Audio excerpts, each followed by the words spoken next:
Guys, welcome back to the YouTube channel Malawi Cameras. Pali nkhani zitatu zimene ndithu panopa tikhalesa panthu panga focus. Remember kuti palinso nkhondo inanso imene yaphulika ku Cambodia komanso ku Thailand. Mayiko awiri amene wandithu akuthibulana komanso remember tilinso ndi Ukraine komanso Russia komanso tilinso ndi Palestine. Anyway, I don't know kuti ndiyambira nkhani itiyo. Koma I think ndingo yambira ndi Ukraine.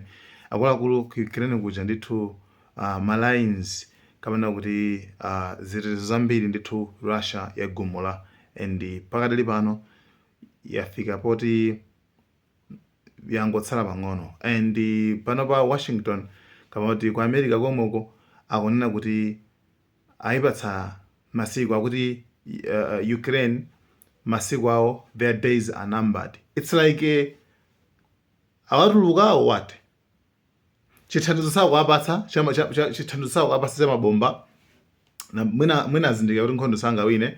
Number 2 akupeza kuona kuti iwo akunena kuti Ukraine ndithu itha pompanopa like island ilatu.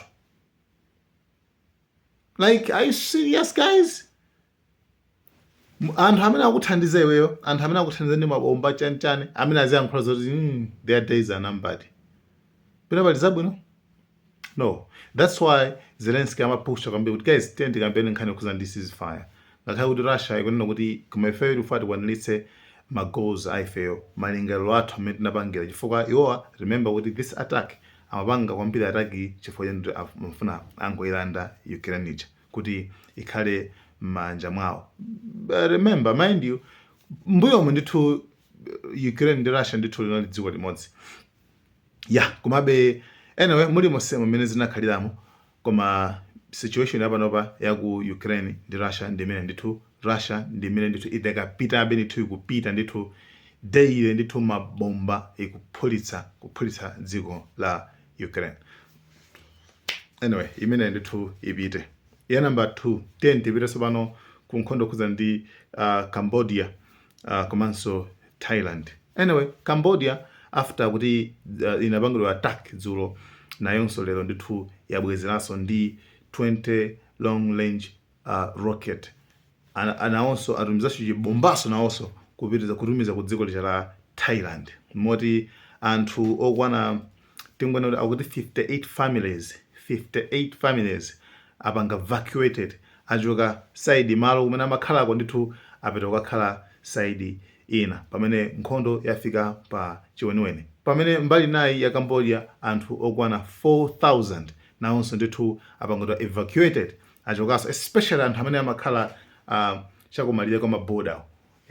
Ndekuti anthu amenewo asuntha akasiya ndithu kumalo kwa safe kumene akuona zoti at least for zizi nkhondoyi ikuoneka zoti ikufika nonso pano pa mwana wakanaphala. By the way, Russia yayankhula komanso yapanga criticize yapanga blame yadzudzula azungu kuti azungu ndi amene akubweretsa chipwirikiti ku region imeneyi ku Asia. Azungu akusokoneza ku Asia. Iwo pamene Russia ikuyankhula zimenezopo ndekuti intelligence yawo yauza kale iwo ndito yadziwa kale kwanena kuti chimene chikuchitika papa ndi ABCD. Amadziwa kuti pali mawu ena ake otchuka kwambiri amati mukaona mayiko awiri akumenyana mungodziwa zoti America inayendera dziko limodzilo. Andinkhani imene ndithu ndiona ndithu nde adzudzula kuti iyayi mchitidwe umenewu siwabwino, mchitidwe umenewu ukupangitsa kuti ku region kusakhale stability, kusakhale kokhazikika, kusakhale kwabata ndi mtendere komano anthu azingomenyana. Nde situation ya ku Cambodia ndi ku Thailand ndimeneyo ndithu awonso abwezeranso ndithu awanaponya awasa aponyaso. Sitikudziwa kuti what's the next step kuti chingachitike ndi chani.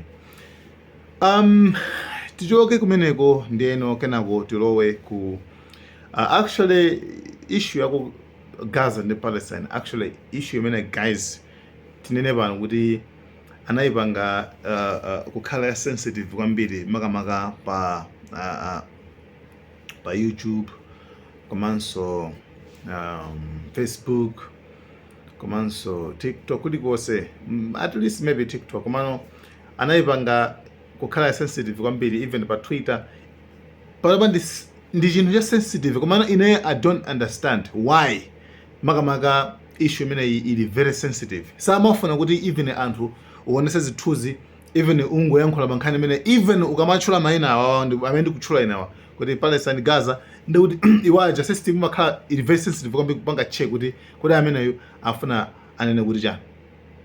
That's why mukuona kuti anthu ambiri even sakuyankhula, komabe pakupezekabe anthu enabe amene akulimba mtima ndikuyankhula nkhani yokhudzana ndi kuponderezera kwa anthu wamba amene akumapezeka ku Gaza. Pali zithunzi zonena zoti even kuti uonere, you understand, even kuti uonere like siza umunthu, even kuti uzoona mmene anthu akuvutikira kwambiri panopa, like just imagine pakanthawi kokhala kaka anthu amene aphera ndi 124 anthu ake kuphedwa kwakenso ndikuonera kuti one kwabwera ngati kwabwera chigalimoto. Anthu remember kuti anthu osakukhala m'manyumba, kwabwera chigalimoto chonena kuti chigawe ngati zakudya tingoyerekeza zakudya chani, anthu kungopita pa galimoto pacha, then just same time at the same spot pakuphulika bomba, right? Pakuphulika bomba ndithu anthu tikumwalira, like alakwajana anthu amenewa. Ndi anthu akuphedwa kwambiri, akumvetsa chisoni anthu onda kuti like kumene ana ang'ono. Nde pali system ina imene Israel ikugwisa ntchito yofuna amati kuapanga staff kuti afe ndi njala, basi afe ndi njala, chakudya kuchipanga kutseka kuti basi chisaduse umene kusapita chakudya yayi, andi chikapita akumaphulitsako. Anthu amene afa ndi njala okha, anthu okha amene afa ndi njala ma hundreds, basi kungofa ndi njala basi futi kulibe chakudya. Mutha kuona zoti even anthu amene akumalimbirana zakudya mapoto chanchani zimene zikuchitika, anthu amene wawa remember sinkhani ena nkhani amayisokoneza kwambiri ndi Islam, no, nkhani yokhudzana ndi umunthu chabe basi, chifukwa remember pampano tinakamba zokhudzana zoti kumene kwaphulitsidwa chalichi yaphulitsidwa. Anthu zomwe ena anadabo kugaza sokuli chalichi, kupalisana kuti chalichi, yes kunthuku ndikuona kuti kuli wina aliyese uwo ndi mtundu chabe. Remember kuona kuti ma Arabs sikuti ndi Islam, anthu ena timasokona zimenezo, ma Arabs sikuti ndi Islam, ma Arabs ndi mtundu wa anthu, mtundu umene ungakhale momwemo Ayuda, ma Arabs muja momwemo mukhala ma Christians, ma Arabs momwemo mukhala ndani, mukhala Islam, momwemo mukhala anthu osakhulupirira even Mulungu. Zimene zemu zidziwe. Ine personally I met nakuma ndi mu Arab, mulu yabwinobwino koma iye ndithu ndi Mkhristu, right? Mkhristu nakuma ndi mu Arab koma iye ndithu iyeyo ama sakhulupirira Mulungu, right? Ndiye kumene kusukuti okay kudankha kuti mina okay ndi kwa ma Arabs ndezile ngati amene kuli ngati akumangochi okay kumangochi foti kwaya wambiri ndiye kwaya uko ndo ndi Islam, no. Kumangochi kuti mupite kumangochi mukapeza chani, mukapeza chalichi, mukapeza machalichi mene kuchako, mukapeza so ayawo koma kuyankha chani, mukapeza ayawo koma nda Kristu. Ndeti mafati pange clear pamene pachapo apa pokhapa. Ndiyeno ndiye chimodzimodzi ngati kumene kuko kunakhanga kuti basi ndikudula kumene kuli mtundu umenewu wa ma Arabs umenewu kumene kuli zimene zosiyana-siyana, kuli Ayuda umene kuko, kuli Akhristu kumene kuko, kuli Asilamu kumene kuko. Ndiyeno amene wawa ndi amene tu awawa china Netanyahu afuna kuona zoti anthuwa makamaka angosesa mtundu onsewu kuti mtundu usapezeke basi, akuti it's either achoke akakhale kumayiko ena koma kumene kuwasakhaleko, kumene kuwasakhaleko basi.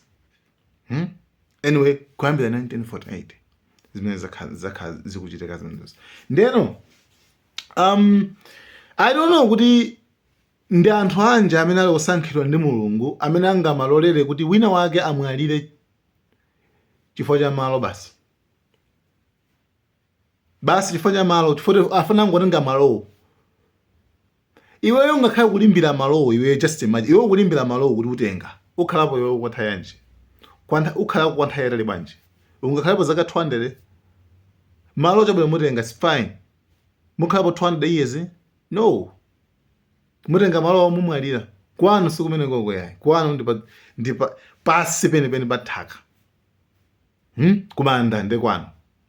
Now why should you kill someone just for the sake of the land? Kuti basi amene amwali iweyo land yakoyo land imene ikuifaitira kuti chachane ukhalapo mpakana liti. Nde zimene pali zinthu zoti zomvetsa chisoni kwambiri zimene ukamaonera kuma guys anthu wawa akuti anthu wanda anthu osankhidwa ndi mulungu amene chosen anthu ondosankhidwa kuti ndi mulungu like mulungu wake kuti amene mulungu wake kutiyo mulungu wake kuti amene amalola kuti anthu ena ake aziphedwa komanso azipangidwa stuff ana azimayi izizi wina wake has to speak out izizi tiwena kuyankhula like sitingangokhala like nothing happened and dziko lonse just quiet kungokhala basi zizi basi mene kwa anthu aziphedwa kumene kujako really iweyo ngati uli munthu ngati issue yakumeneko even pano pa maiko ambirimbiri maiko osatiso achislamuso koma maiko azungu kumene akumakhala daily ma street daily akumayankhula ma podcast ma TV stations akumayankhula guys zimene mukupanga ku Palestine ku Gaza guys zinthu zimene ndi zoyipa zimene zisiyene koma Trump ndi Netanyahu anthu amene wawa anthu amene wandoyipa kwambiri really anthu oyipa kopya sakukhudzidwa kuti akuluakulu 10 tipeze solution kuti guys vuto ndi chani kuti ndipangise sakukhudzidwa iwo chimene afuna iwo angofuna angosesa basi kusakhale ku mtundu wina uliwonse basi kuzingokhala kuti iwo anthu osankhidwa nde anyway muli mosemo pakatali pano pali issue ena kuti pali President Macron wanena kuti makuluakulu ineyo mu September ife tikuyipanga recognize tivomerezana mu September kuti Palestine pali ukhandi dziko chifukwa Israel sifuna kuti ikhale dziko yayi afunacho anthu akwacho sako akwapha basi usiyacho kupha mtundu wonse. Nde France nanga France ndi dziko la Islamu ngati yana kuti ifeyo tipanga ngati recognize kuti anthu wandithu ndi dziko ndithu athasa kumakhalaso koma ndithu Trump wanena kuti Trump wakwiya maiko ena azungu akwiya ati sungapanga zimene zonso. Netanyahu wakwiya akuti issue imeneyo ndithu usakambe zimene zozo. To be honest guys nde okay, by the way, I think nalongosola kale nkhani okhuza ndi anthu amene ngati timati ma-Zionist actually ndosiyana ndi Ayuda.